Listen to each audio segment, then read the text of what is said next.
Welcome back to Week 9 of the LCS. We're joined by Zion Spartan from GGU. Congratulations in the last game. You guys now hold, I believe, a 4-win streak, which is the biggest one currently in the LCS. So congrats to that. How's the momentum wave feel for you guys? It feels good to be consistently winning instead of consistently losing for a change. I don't know. It feels great to be winning because it's like we don't feel so down all the time and just like we can focus on just playing better instead of just like focusing on why we lost. Glad to see some smiles on you guys. I have to say, their strategy, Complexity strategy, is to bring a new champion to the matchup. They did that this time. They brought the Victor. You weren't against him in the beginning. What was going through your mind when you finally did come face-to-face with that Victor? Well, when we were like strategizing, we had no idea what Complexity would play because they pulled out like Alistar, Janna, and stuff. So we're just like, we have no idea what's going to go on. And then we saw Victor, and then we're just like, okay, guys, just calm down. We know we haven't seen this champion before, but everything's going to be okay. And I kind of just played safe as Jace, and everything turned out fine. So with the loss of Bloodwater, I know Mashme made a post, obviously, with his blogs, and he said, you know, I'm definitely going to step up. I'm going to have a new style of play. And it seems like everybody is really embracing that on GGU. How's that working out, and where did it come from? Was it really Mashme to kind of force everybody into that? Yeah, whenever you lose a player, you don't want to let it get you down like, oh, he left for a better team. But instead, we just like focused. We're like, okay, we're going to pick up Daydream, and he's a great Thresh player.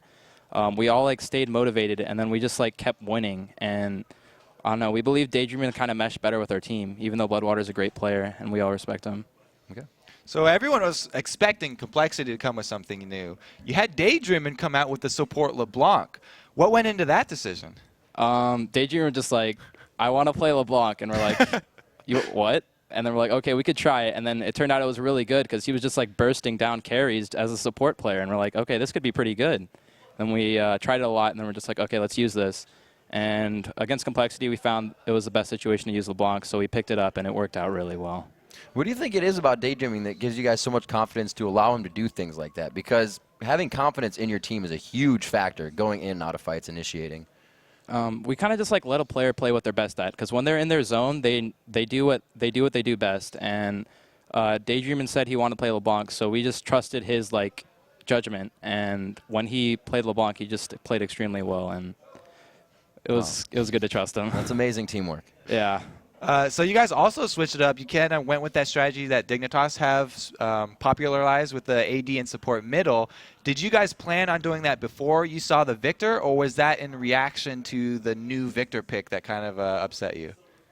We kind of planned that we were going to 2v1 because we knew that Probably likes to play those like counter pick mid lane champions, and 2v1's really strong against that. So when he went Kennen, we're just like, yeah, he has really short range and it's hard for him to see us under towers, so just go 2 mid, get the tower down, and just keep grouping and pushing down all the objectives. Now with your winning record coming in, obviously you're saying we don't kind of have to go back and watch losing matches now and figure out what went wrong. Even with wins, you know, things can go wrong. Is there anything in those games you guys kind of still faltered on and want to see yourselves do better on in future games? Yeah, we definitely did a lot better, like team style wise, like playing as a team, but like there would be like individual moments where we'd get caught out of position, which was something we could have worked on. But besides that, it went really well. So the rest of your team has actually changed a lot in the LCS. You guys have kept on switching out players. I want to know, you specifically, you've been in the top lane. Has anything changed about your play style? Yeah, most people like know that I used to be really well known for Riven, and all I do is just play really aggressive all the time, be up at the tower, and then teams caught onto that. They just like camp me, and then I just die every time. I'm like, okay, I need to change something. So I started playing safer, play champions like Jace. It's a lot harder for them to get caught out. So I can still play aggressive, but like I'm ranged, so like it's a lot harder for me to get caught out. So that complemented my playstyle really well and allowed me to play a lot better. For top laners or any laners, how do you practice efficiently a 1v2 lane? Because you're not going to get it every time in solo queue. You can't ask a ranked team to do it against you. Can you have your teammates go up against you? How do you practice that? Yeah, one of the good ways would be to either like try to initiate it in a scrim or have your teammates try it against you, like tell you what you're doing wrong. Because like a lot of early mistakes in 2v1 is you get a little too greedy for the CS. But when the mindset when going into a 2v1 should be like, I know I'm going to be behind, so I got to play like I'm behind. And you just try to grab the CS you can and not get too greedy, otherwise you can get killed really easily. Awesome. And as a top laner, you know, the All-Star is coming up. The All-Star game is coming up very soon. Who did you personally throw your vote behind? I threw my vote against Voy Boy because I think he's a really great aggressive player. Dyrus is going to win. I think Dyrus is going to win looking at the votes. Dyrus is a great player too, so I feel like NA has a good chance to win the NA LCS, but yeah, I had like 0.5%, so I'm definitely not going. But I'm looking forward to cheering for NA so that we can get that 3rd spot. Awesome camaraderie. Again, once again, congratulations in the game. The most winningest record right now at 4 in a row, currently in the LCS. So congratulations on that, and hopefully the wave can carry you guys a little bit higher in the standings. Okay, guys, it's time for our final match of the day, Curse versus Team Solo Mid. And even though Reggie and the guys are just a win away from 2nd place and coming off a blowout of Curse, TSM still feels like they haven't lived up to their potential.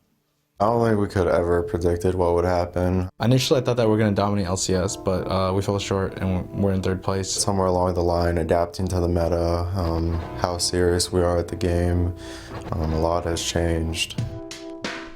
We're really trying to fight in the last few weeks to get to the 1st or 2nd right now, so we're just going to play our heart out and hopefully we can get to the top 2.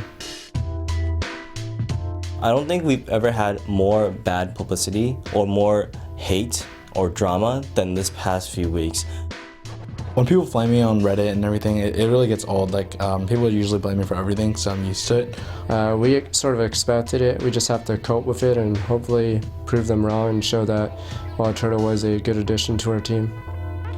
Right now, it's not looking too good. Every time a new team gets a new member, it looks really, really good at first. A 23-minute, 40-second win for Team Solo Mid over Counter Logic Gaming. A great debut for Wild Turtle as well. And then a week later, you kind of realize the flaws. They ban out Wild Turtle in the beginning. It looks like they kind of got him to play in an uncomfortable position there by taking out Draven and Caitlyn. They put him on Varus. There's lots of polishing to do.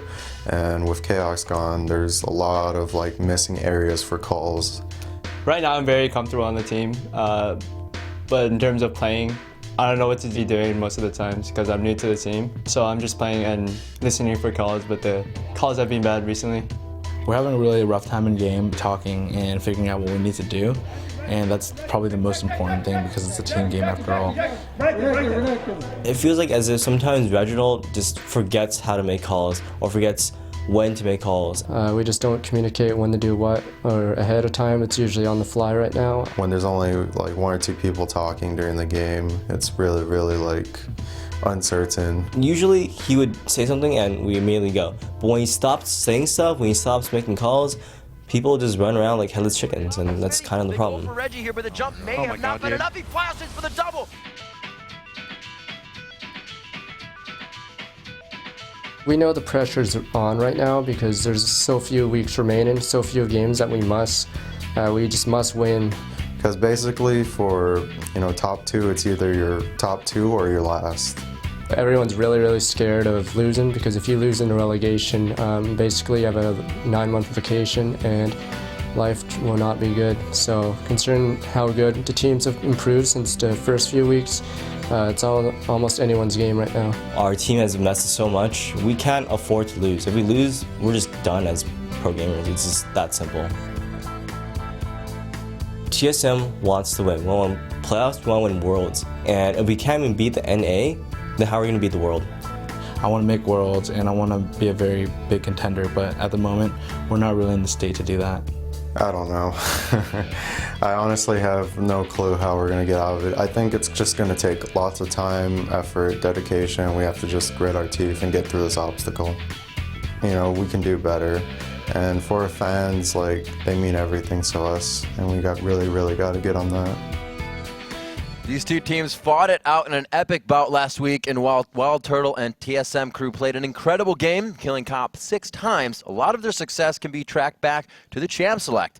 Here's what Reginald had to say immediately after the win. Curse is known for running strong objective champions, like champions that are strong for Dragon, just strong fighting in general. And people can also run poke, and so they ran a team objective comp. So we just chose a comp that was stronger in team fighting, and we had the ability to split push as well, so it was pretty huge. And Team Solo Mid had a plan of attack going into last week's match, and it did work perfectly. They won for the first time against Curse this season thanks to a well-thought-out ban strategy. Yeah, they targeted St. Vicious first. They banned out that Jarvan that he'd been using.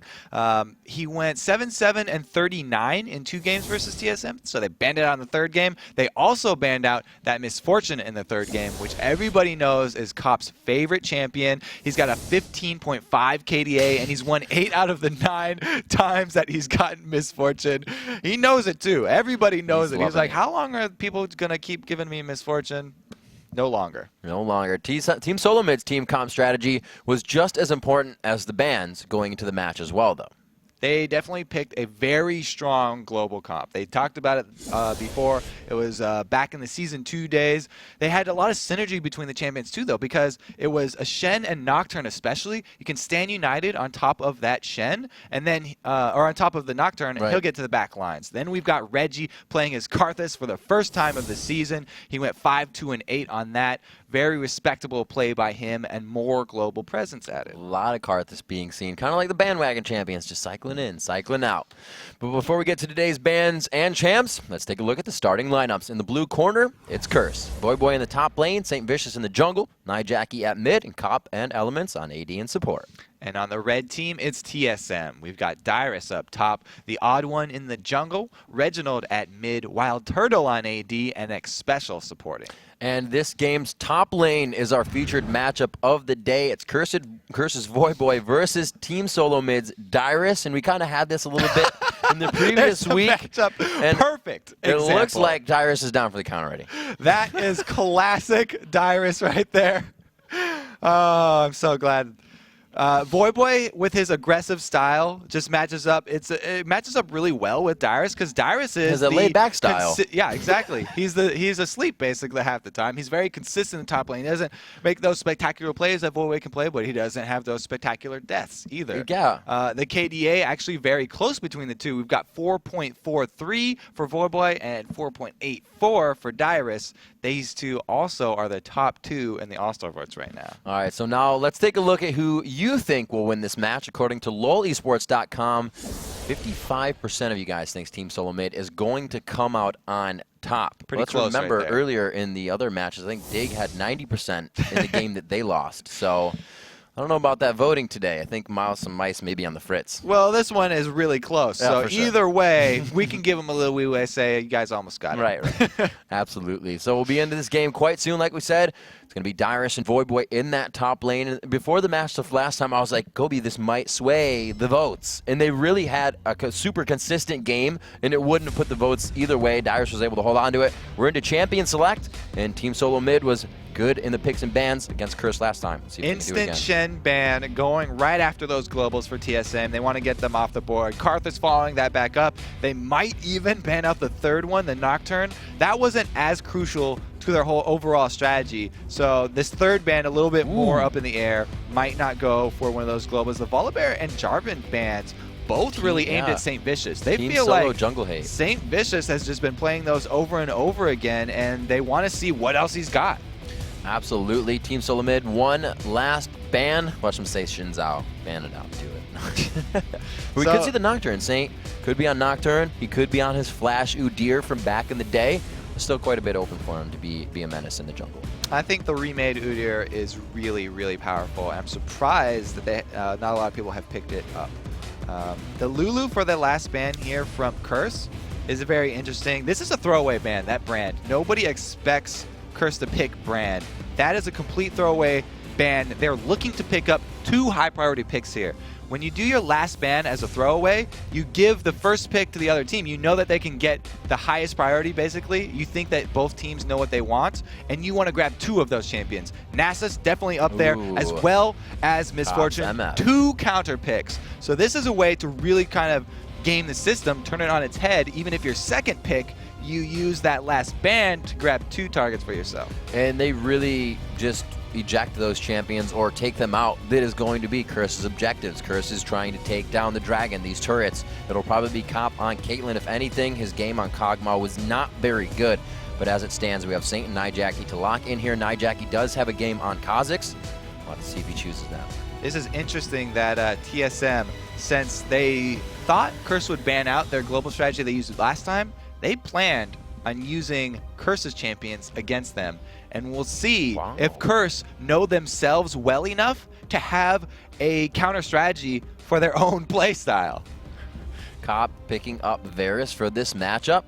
Really can still do that outside damage. He can get the poke in, the hail of arrows he can still throw in, but I wonder if he can get himself in for the blights. We did see Cop flash into a fight yesterday, which was almost unheard of. Almost and he died for it, but he won the team fight with that death. He did. Cop is learning to find aggression in his play, so this could be really great to see him on Varus here. I believe he has played it once before. I'm not going to mark that, though. Reginald and Sona. TSM continuing to take away the champions from Curse. Elements, they even banned out Lulu themselves. Take away the two really supporty champions that Elements plays, and you're forcing him, or you're daring him, to play one of his more unconventional champs, because everybody knows Elements will play pretty much anything as support. He's got that Fiddlesticks in his back pocket. He plays the Nautilus support, and it looks like TSM want to see that. The Bash the Brother Renekton. That's really a comfort pick for Dyrus. I mean, Voy Boy does play it, but Voy Boy plays a lot of champions at the top, so you can't really take away anything from Voy Boy, and you're just going to put Dyrus on something he's extremely comfortable on, that Renekton that TSM used so effectively in the beginning of the LCS. Yeah, I was going to say it's been a while since he did that, and the one memory going through my mind is Dyrus slicing and dicing through 4 members of a team just above Wraiths on that on the red side, and he really does get great engagements coming in, even if he is playing a little bit sleepy in lane. So we're going to see the last few picks coming in here. TSM's going to get that last counter pick to round off their composition, and we're going to see what Curse brings onto the table here. We are looking for a jungler. We have seen Chowster jungle Wukong within the LCS. Wukong sits on the table right now as they hover around for top and jungler. It could be the Nautilus support. I know that's Elements. Definitely he's rooting for that one. He definitely wants it. The question is, will the rest of his team let him pick that? On the other side, I just want to mention this armor shred that we have built into the team. Nasus, Jungle Nasus will max a Spirit Fire first. That's a flat 40 armor penetration right there. If you use the upgraded Slice and Dice, and if Miss Fortune ends up buying any penetration of herself, that bullet time is going to do a ton of damage to anyone on Curse that's caught in those sort of AoE armor shred abilities that TSM are packing right now. And Sona's the perfect one to keep everyone in the same spot to do that. So they have a really, really focused AoE team right now that's packing a lot of attack damage, and Elements does lock in the Nautilus. They do. Actually, I'm thinking that that's going to go to St. Vicious. We're going to have to see him ganking because they have the Thresh. Elements is going to grab that. You're right. Every time the support is picked first, we forget it's picked first. Everybody forgets the Thresh too, because he's like this intimidating ghost of a champion here. But the first pick, it could be Saint jungle. Okay, so now we get into the realm of Saint has jungled pretty much every single champion. Actually, yes, he has jungled every single champion. He went through the entire alphabet. Oh, yeah. So it could be that Nautilus. They could still keep on trolling, switch it up more, but it looks like they are going to go with that, the Nautilus jungle here. So he's got very potent ganks.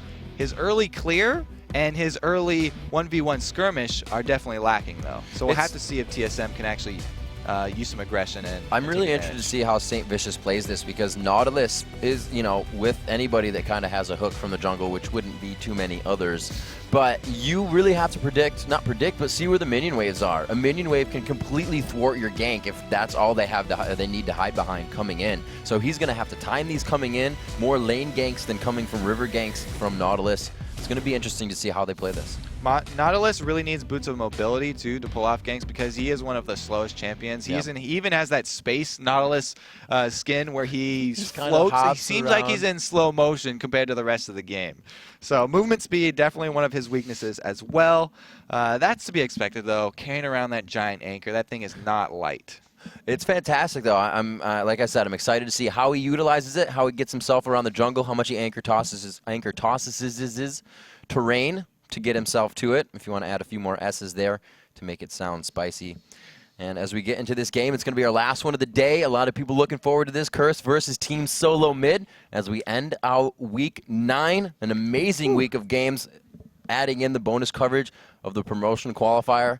And now into the LCS matches as we start off Curse versus Team Solo Mid, facing off head-to-head. Yeah, it has been a long and very fun day. It was action-packed. The way we got this thing started off You guys should definitely go back and watch Not right now, though. Yeah, not right now. But after this, you should go back, watch those Challenger matches. If you didn't catch them, today especially, they were amazing. And then watch them again.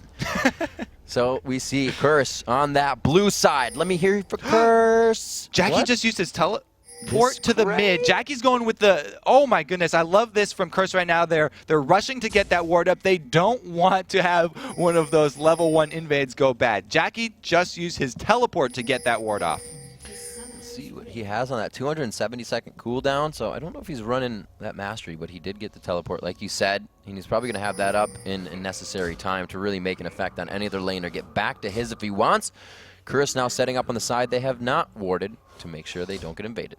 Yeah, Curse putting a lot of emphasis on this bush behind the red buffs. They warded the enemies, and then they all go sit in their own. But it just so happens, TSM playing very defensively right here. If we see the Fog of War, they get a little bit of vision here. They know TSM not looking for any invades, and they're just going to start this one out. Looks like a normal game here. So Reggie did, with that final pickup of the Diana in the middle, we'll have to see, because last time they actually had him on the Diana, it didn't turn out so well. They used him as Initiate with the Zanyas, sort of in a ghetto-rigged up Messiah style there, and it did not really work out. This time, though, they have the Bash Bros. So that's going to be the teleport down as well as the cleanse down. Cobb says, look what I can do. No hands. Hey, Jackie, it's solidarity right there. You got one summoner down. I'm gonna play that too. They can actually bluff this because there's no way that TSM know. Oh, he is disappointed right now. At least nobody knows it, right? They don't have a ward. They don't know he blew it. So as long as he plays safe, they're walking through one right now. So this could actually get very bad if they get crowd control on Cobb. Odd One's got a turnaround right here, and St. Fish has been very vocal about how he likes to invade the Odd One's jungle. He feels like Odd One doesn't put out enough pressure, and they're going to take advantage of it right now. This does give Reggie free farm in the middle, as well as Dyrus a few free farm in the bottom. Now, both those lanes have to be careful because Curse are going to be coming from behind them. And this gives Xpecial time to go down, and also ward Curse's blue buff. We're going to see Voy Boy taking a bit of damage up top, but he is on his Akali. Excited to see what he can pull out in that fight phase in the later part of the game and see what tricks he can pull by avoiding ganks in this top lane, because we will more than likely see that 3v1.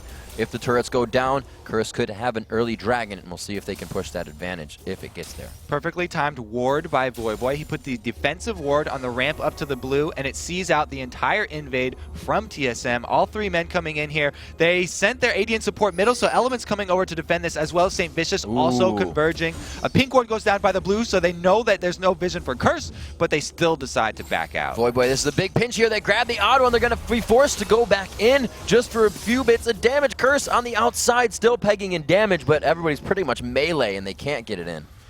Very well played by Curse right there. TSM going the only path given to them by Curse. They really just fell into Curse's hands right now, but St. Vicious, oh my God, they haven't given up on the invade, and they force Saint back. They know that they're not warded out. They have the upper hand on vision. A blue goes down, so they know they can't really mess with it as much, but wow. They are putting 4 people on this right now. The blue buff is that much of an objective coming in here. They're trying to throw it out St. Vicious. They know they need to get it back. Odd One is going to be looking to grab the blue buff after the fight, but they're looking for the first kills here. 3.5 minutes into the game, going very aggressive, and this was not a red elixir start for anybody but Dyrus. Dyrus isn't even in the fight, so they're all working with whatever abilities they've taken. Reginald is level 3, but most of everyone else is 1 and 2. Everyone ignoring minion waves here. We've got a 4-on-4 in the jungle. Level 2 brawl at 4 minutes. The blue buff finally getting below half. Who can smite it? It did not go to TSM. It did go to Saint. So it looks like double golem buff going over. Team Solo Mid's Odd One is going to be without that for the first half of this game. First 3, 4 minutes, 5 minutes of this game. So everybody else going to be level 2 over there. Meanwhile, the bottom lane, we got Dyrus on level 4 and Jackie on level 4 on the Kazakhs. There we go. That's going to put a real discrepancy in power balance between the rest of the lanes. St. Vicious, though, I have to say, everyone gives him a lot of flack for not being able to smite. That was 4 people from each team around the blue buffs. He does come away with it. There was a lot of craziness, too, because your team is thinking, like, we want it so much that everybody's about to use abilities, so he must have been calling that. I have it. I'm timing it. Bam. So that's going to be big. Odd One's very low on mana right now, so we're going to see him probably go back after Wolves, and we see that It's going to be St. Vicious still in the jungle and may actually come up for Voy Boy here in the bottom after his golems. Voy Boy is very happy with that Akali pick. He's at home with it. The little changes that came out in the last match aren't there yet. The vision changes for her Shroud are the hook lands on to Reginald. They don't want to follow it up though. Elements just showing that he can indeed land those death sentences. And look at all the pressure they're actually creating. Voy Boy farmed out that top lane quite hard. I think she doesn't have that much CS, but it's pushed, so he's come down mid. They had 3 in mid now to push this mid turret down to open up the map of Team Solo Mid. And Wild Turtle's doing a good job. He's just freezing that lane up by the top turret, getting a lot of free CS. Meanwhile, down bottom, Dyrus very happy with that matchup. He's got a long lane versus a Kha'Zix, and Jackie, not very accustomed to the long lane, was getting bullied there. Dyrus, with a nice CS lead, goes in on St. Vicious. The teleport coming in. Dyrus has to flash out of this. Jackie flashes 4. He gets the slow. No slow yet. Oh, so sad. Too bad. He is going to try to chase down, though. He will get the few last attacks on. Oh, no, he gets the kill. The last was enough burst of damage there as he gets it onto First Blood on Dyrus. The teleport from Jackie back up from that level 1 ward placement that he had done. Dyrus a little overconfident there. Really was on a high from the CS lead he had down there in the bottom. He was bullying this Kha'Zix the whole time. May have forgot about the teleport. Tried to dive Saint and paid for that with his life. So Jackie gets back to lane, now trying to stack the tier. He holds it down on the bottom. And as we see these lanes, like you said, Dyrus having a pretty good time. We look at Voy Boy. If that was to be a 1v1 from their 2v1s, it's 9-41 in CS. Yeah, they really needed that first blood. Even with the first blood, the gold is even here. TSM had such a huge lead from minions that Curse only just now got back to even. Yeah, with that first blood. So we can see really where the factor is going. Spread out across the team for Team Solo Mid. See if Jackie can get going and carry a bit of the snowball he's got rolling down the hill right now. It's still quite hot, so he really has to work hard. 7 minutes on to this one. Voy Boy so much harassed under the turret, and he's only gotten 4 CS since he's been back to lane. We just talked about how Dyrus was the more safe and consistent top laner too, and then he goes with the dive there, paying for that with his life. Yep. The top lane here doing a lot of work though. Wild Turtle's doing a good job, almost taking down that top turret. They're going to keep on shoving this. Saint tries to come in to help wave clear, but he's a level 5 Nautilus. He doesn't have that ultimate for the gank potential, so it'll be hard for them to actually turn it around into a kill. This is really going to be a different game. From the junglers, we've already seen that they're not the 2v1 ganks. The top turret is going to go down in favor of Team Solo Mid, which in reality, Curse should be taking the bottom one. They should have switched this around, so the Dragon could still go in Team Solo Mid's favor. And Jackie now brawling with Dyrus once again. He's going to try to get out, uses the ultimate, so he gets that bit of resistance, and it's going to be a jump away to save him. Dyrus a little too big right now with that ultimate and the Dorans. That's a pretty big cooldown for him. But yeah, they both have the red pots ticking, and the bottom turret actually has a decent amount of damage on it too. We'll have to see. We see Wild Turtle as well as Xpecial coming down to the bottom lane, so they are indeed switching the lanes back. They want to finish up with this pressure down bottom lane. Will Dyrus hang around and help them? And with Voy Boy top with no teleport, they could also go for that dragon. And really what they've done by, I think, putting Saint just on this is really stop the fact that TSM or Curse likes objectives. You heard Reginald in that post-game interview saying that this is what we need to ban out against them, and Saint isn't able to get and help every lane like he usually is. They are clearing out that dragon, and they do start it up. Voy Boy way too far away, so if this is going to happen for Curse, it'll have to be a magical steal here. Yeah, there's no teleports coming in for anybody. So, like you said, magical, nope, it's going to fizzle out. Not happening. Odd1 grabs that up for the team. 12,000 gold is quickly within a few minutes. They grab that gold lead. And Voy Boy to stay up top, 68-24. He's been left alone and has only grabbed 10 CS to his name. Yep, very well executed by TSM so far. Even though they were the purple team, because of all the action that happened early, and we saw in the Challenger matches, usually it's the blue team getting that advantage, getting the bottom turret, and then going into Dragon. Even though they're the purple team, TSM with the first Dragon. They also keep Voy Boy sequestered up there in the top lane. He's freezing that lane up by his top turret. So at least for Curse, they're getting some free farm on that Assassin right now, which they actually really are going to need. Odd1 coming in, but walking through a ward, so they know the pressure is going to be on the bottom lane. If any pings start to come here, Saint is in the top, so it looks like they may have to drop this That dragon has already been taken down, and TSM is taking such a stranglehold on the map right now. It's causing all of Curse to have to move for this. It's interesting too, now Reggie comes down even before the rest of Curse get there. It's going to be a 4-on-4 bottom. Voy Boy coming down. Will he choose to go to the mid lane to pull up with Dyrus? Oh, it's going to be 4-4 inside the turret. They do get the turret down, and he goes on to Cop. Reginald goes in, that blue buff on. He does have the cooldown back to the ulti. He gets stopped up by Cop's ultimate, so the disengage is there. We'll have to see if they can get some aggression back onto this fight. Reginald's going to poke back with that blue buff. He flashes to get himself out of range, but the hook is going to be there. The death sentence is on. They're forced back into this one as Nijacking teleports in from the backside. Bullet time crosses the entire team. Can they get the resets in? Voy Boy takes down Reginald. Odd One tries to keep going in. They're kiting quite hard, but it looks like they could take them out. They're afraid of Wild Turtle. 2 for 2, and they're running. Dyrus wasn't even there for that team fight. Now he's coming down from the top lane. He wants to cut them off from the back. Will they do a tower dive, though? He has his ultimate available Get that and first Ignite. slice. The first slice may hit here. He throws on the ultimate. He does get the first slice. The dice is also impacting. A call of the Meek for Jackie. One last tick on the Ignite, and he drops the bug. Dyrus from coast to coast for a kill.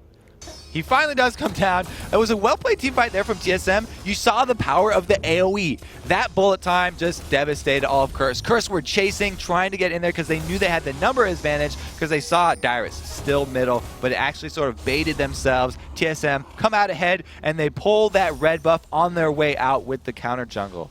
11.5 minutes in, 16,600 gold to 13,000. That's in favor of Team Solo Mid right now. Our last matchup of the day. These teams pretty much going neck and neck. Just in the early part of the game, we had almost no farming as it was a 4v4 in the jungle over the blue buffs. These guys are really testing each other's strengths in this game. Now, Voy Boy comes face to face with Reggie, and he decides to play it very cautiously. Absolutely. But yeah, let's take a look at our featured matchup of the day. That is Voy Boy versus Dyrus. And what happened in those 2v1 lanes was pretty detrimental to Voy Boy. Yeah, it was painful. All the early game shenanigans around the blue buff really hurt him in that too, because Dyrus was down there in a lane versus Jackie where he was just bullying and getting free farm basically. So that's really where that discrepancy came from. A lot of switches early means that our featured matchup not really matched up. Yeah.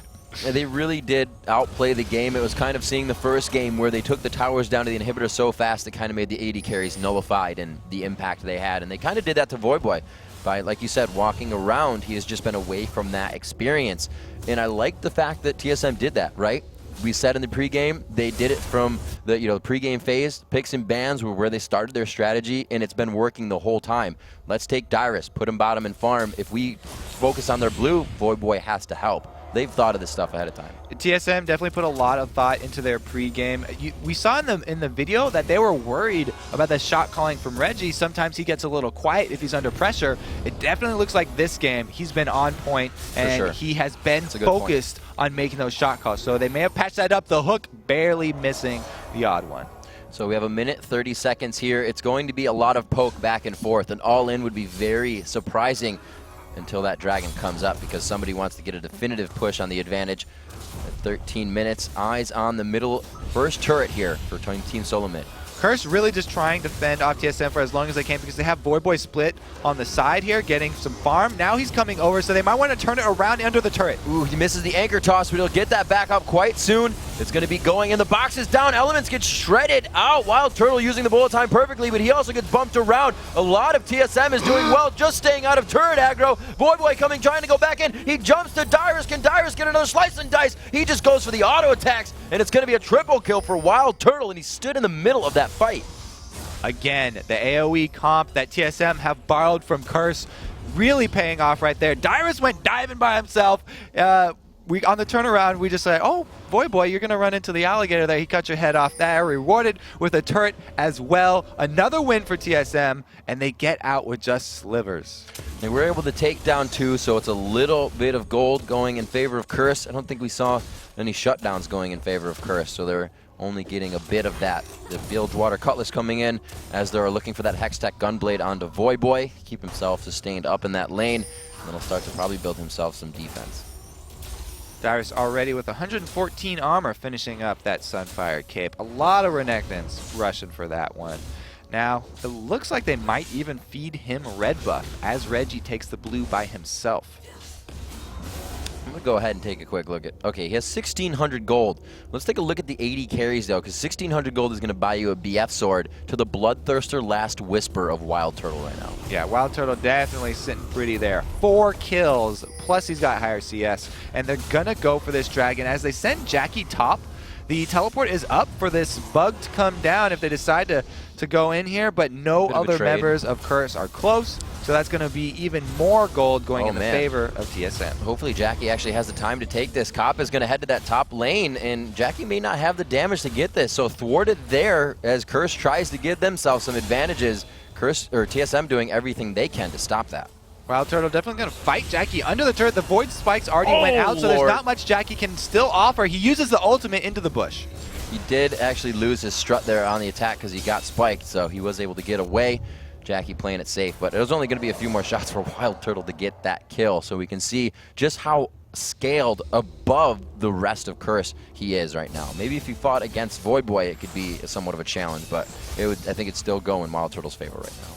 TSM taking a little breather right now. They've got a great lead. They've played the map perfectly. They've got all the outer turrets. They just took the second dragon right there, and none of their outer turrets have fallen. So they just have to now keep up the ward presence. Ward deep inside of Curse's jungle and continue to cut off their supply line. Don't let them get any free farm. The gold coming out of all those neutral minions actually will stack up pretty quickly. So they need to continue to press this advantage that they have and use that AoE comp that they have to go for the big objectives, like that red buff that Cop was just able to take. Team Solo Mid, continuous pressure on the map. They are not letting up one bit. What they're lacking right now is an Oracles to clear out the wards they're warding on top of, but if they're not getting engaged down with their wards, they're really not getting or making Curse any stronger. They're just letting them know they have vision there. So we'll see it 7-5, 17 minutes in, and 6,000 gold down if Curse can pull themselves back into this one. It's interesting to see what Curse is going to do to come back from this, because their comp is really centered on grabbing someone with a hook, either a Nautilus hook or a Thresh hook, and then using their 2 assassins to burst that single target down very quickly, hopefully getting the reset there for Jackie to be able to jump back out. But the whole comp here for TSM have now gotten so far ahead that their front line is ridiculously beefy. If you land your hook onto Dyrus, then they won't even care. He'll gladly come on in, and that will be a pretty bad initiate for Curse. So the dual assassin composition here, relying on catches with hooks, really depends on some early aggression, and they haven't really been able to pull that off. Now going right into the Cop is Reggie. Oh, they stand on the Lantern, not allowing him to use it. A good amount of crowd control is exactly what Cop needs. Peel for Cop, keep him alive, and get him fed. All right, so the Chains of Corruption are down for Cop right now, and Reggie still has his flash up. The ultimate form Diana comes back up very quickly. He will not have burned out any cooldowns for that trade. As we see Jackie, again, split pushing. This turret is taking a beating, though. Wild Turtle, hit after hit, it does go. Reginald, another dive in. He gets boxed out. Everybody hits the corners of the box that mean it. And Voy Boy's going to get bolted down. They pink ward inside his shroud. TSM just going ham on Curse right now. Cop forced to run. Dyrus not getting. He actually forces a flash by turning around. Cop was so scared. Going to go ahead and take out the inhibitor and the inhibitor, or turret and inhibitor. Yeah, the crescendo plus bullet time, too strong right there. Jackie late to the party this time. Wanted to finish his split push, but now they one more hit. There we go. Element or X Special decides to turn around, get that one, and TSM walk away with a huge prize right there. Now they're even heading over towards that blue buff to check it. It's not up right now, so they won't get anything out of it on this run, but they have complete control of the map now. Complete control of what has really been a crazy game. I don't think... Did we see one gank really from the junglers if it wasn't like a teleport in team mosh? Because really St. Vicious didn't get in lane to throw any anchors and get anybody. It wasn't Odd One getting into lane, so these guys have really just kind of been feeling each other out and adapting to the game as it goes. 20 minutes in, we've seen quite different play from both of these teams. We have the Hextech Gunblade completed for Voy Boy, so he's got some burst, and he does have a blue elixir. So the hope is there for Curse to be able to hook someone and then burst them down with their 2 assassins still.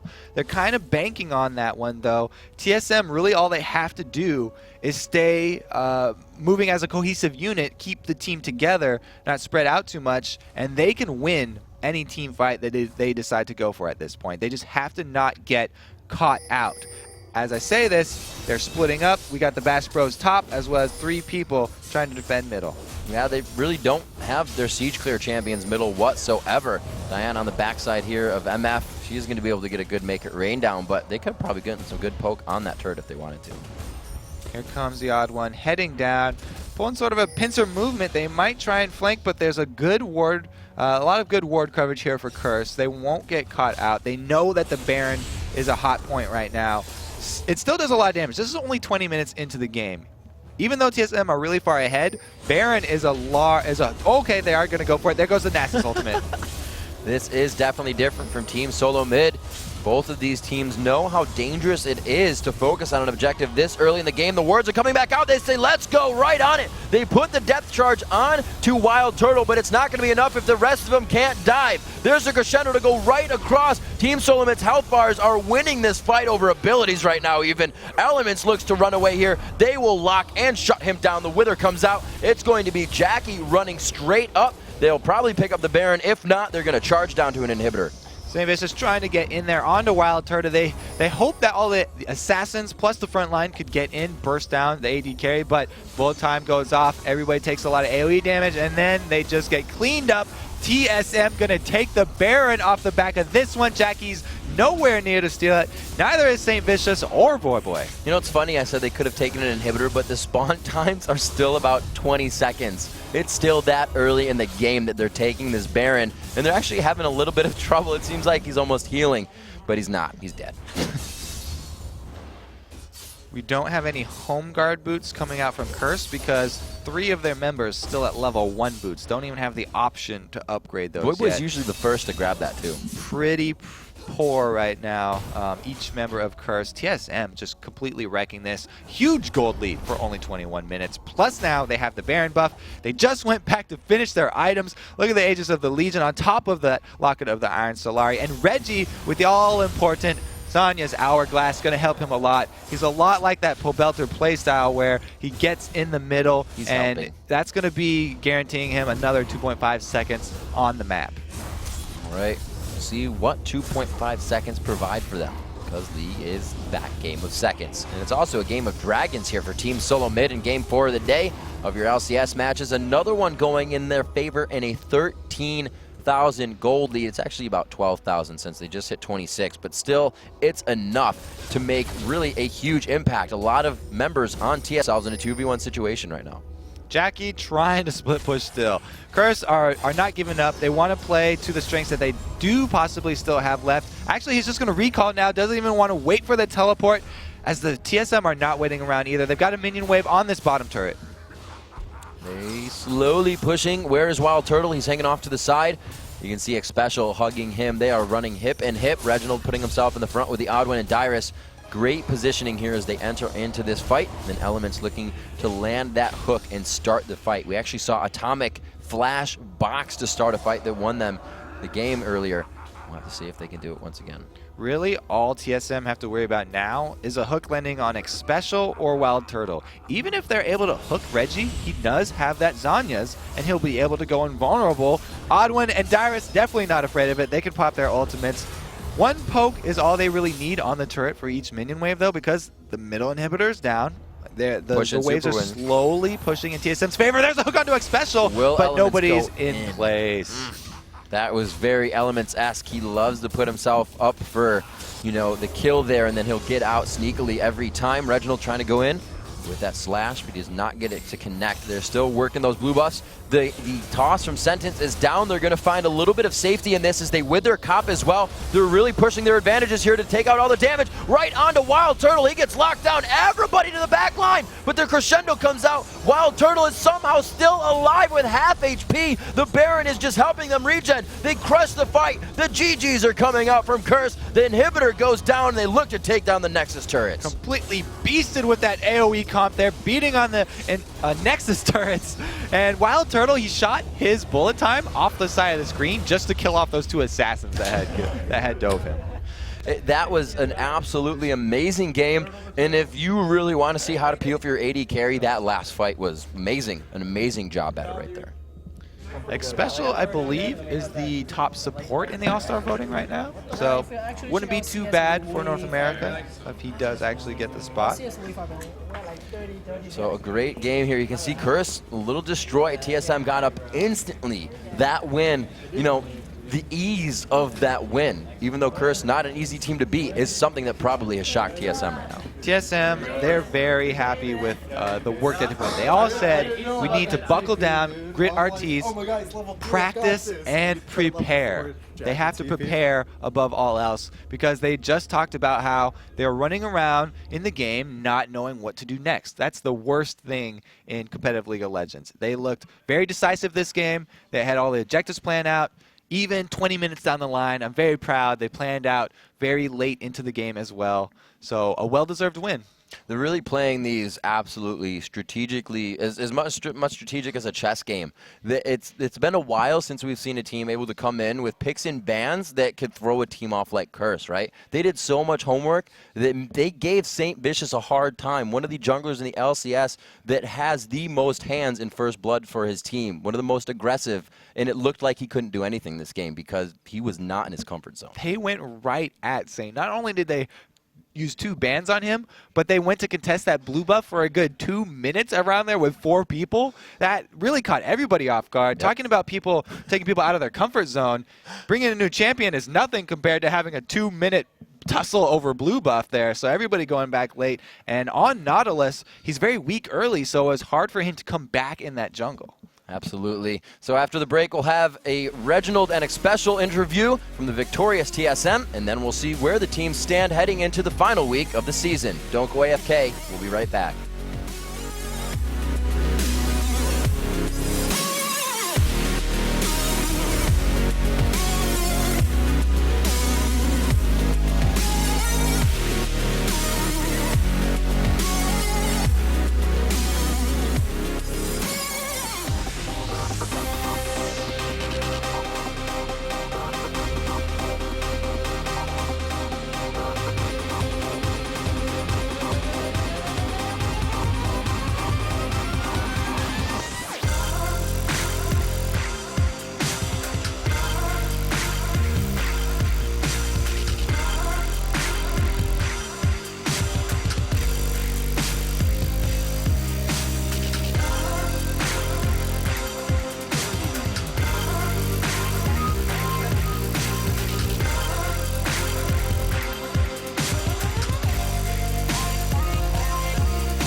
Welcome back to Week 9 of the North American LCS. As we bring the day to the close, after our last match, now we get the chance to sit down with Reginald and Xpecial of Team Solo Mid after an amazing game versus CRS.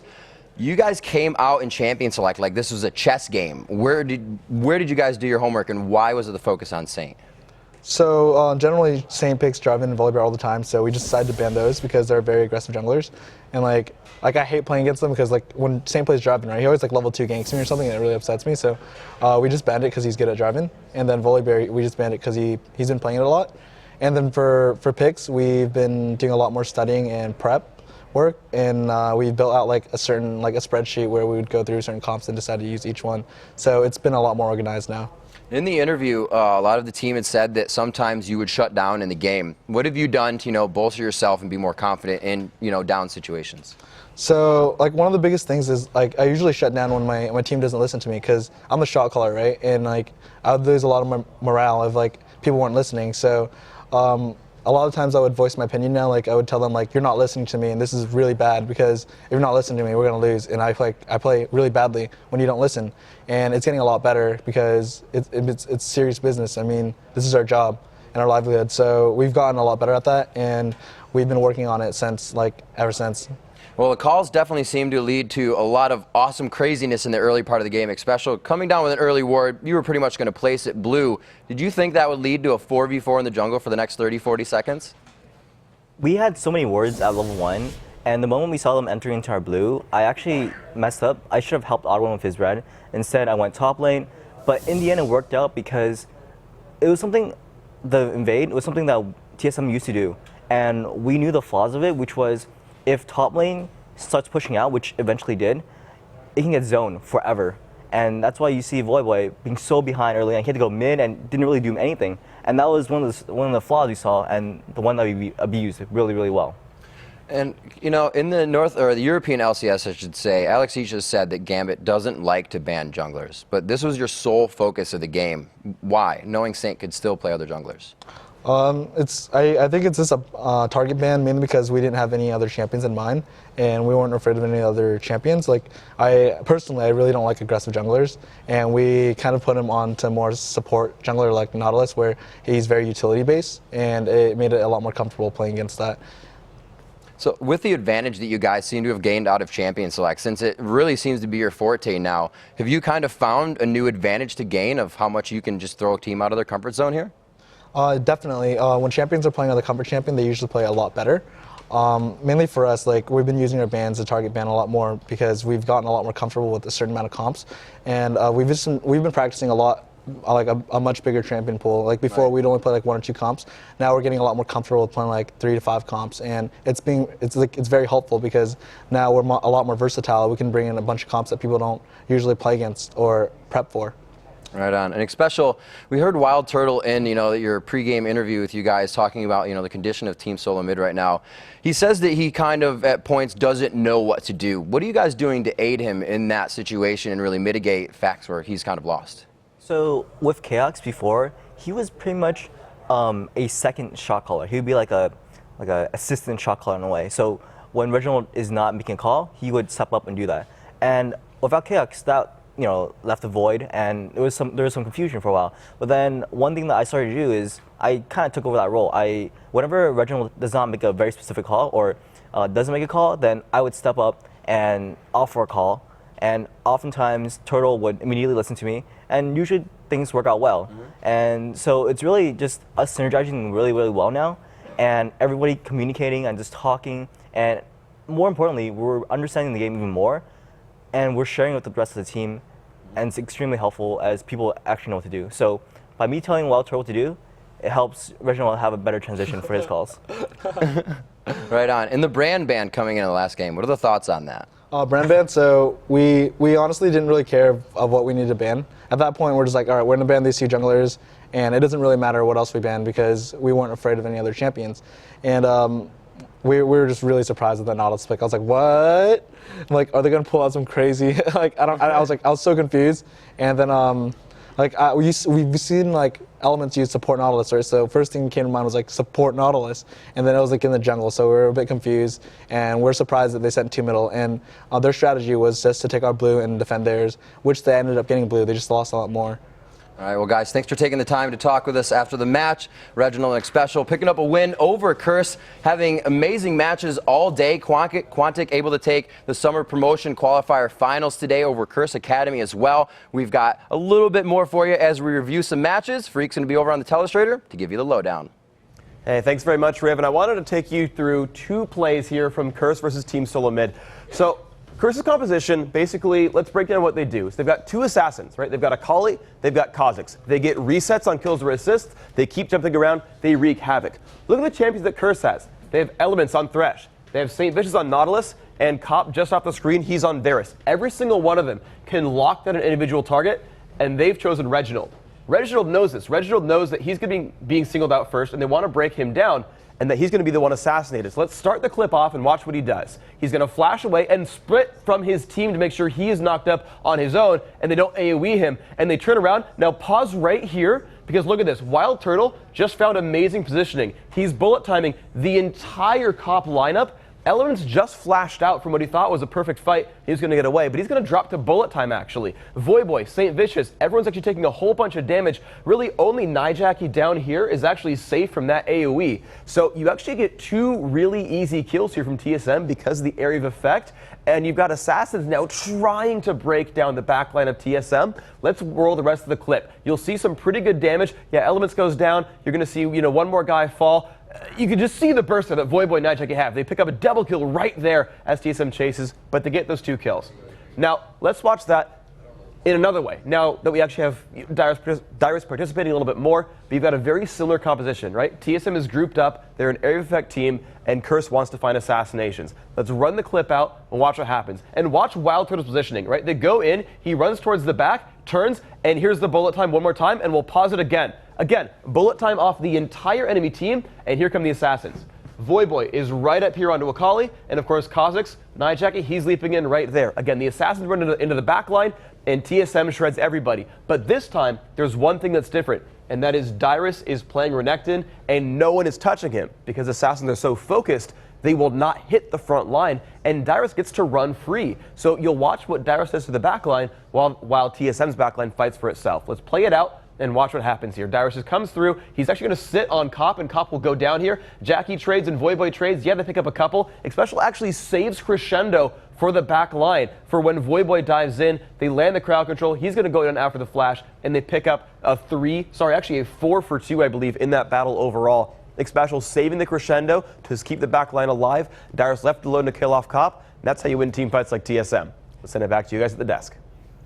All right, thanks, Freak. We've officially reached the end of week 9 in the North American LCS, and here's where the teams currently stand. Curse on top, 2-1 this week at 18-5. Dignitas is 16-7, 0-2 on this week. Team Solo Mid 16-7 and 1-0 on the week, with CLG 11-12, still just under 500 at 1-1.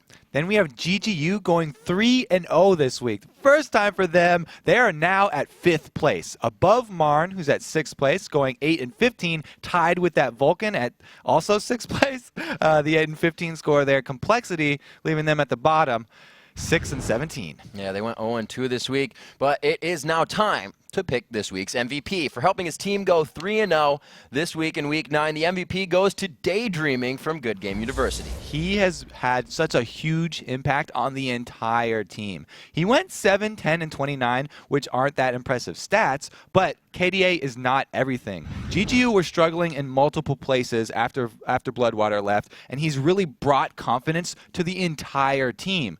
Not only don't match me in the bottom lane, but even Nintendo said during his interview he feels a lot more confident when Daydreaming makes a call. They listen. Yep. He said, hey, I'm going to use support Leblanc.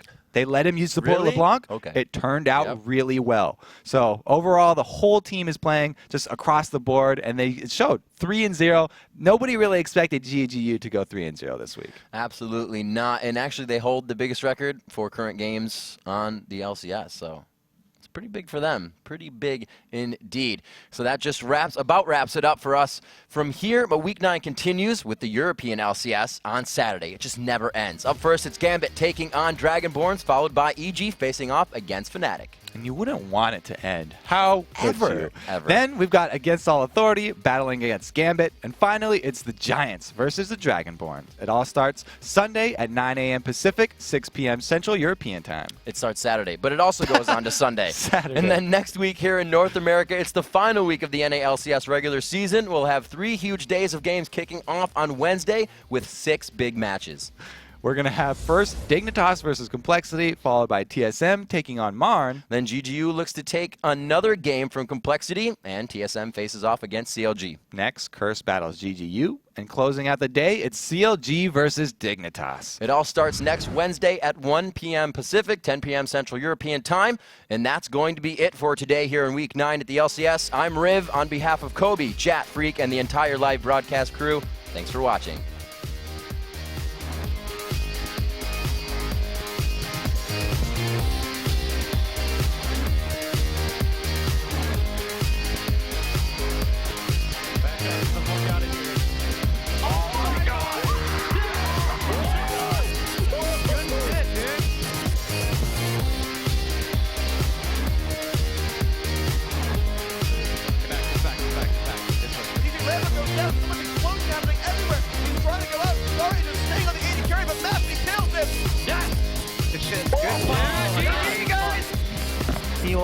I got a 4-man.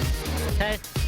Nice. I got a triple kill. Nice. Nice. Twitch is still shoving. Twitch is still shoving. Go back, bro. Don't. Oh, you got double threat. I got get hot. Push it. End it. Yeah. Beautiful game.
Let's go!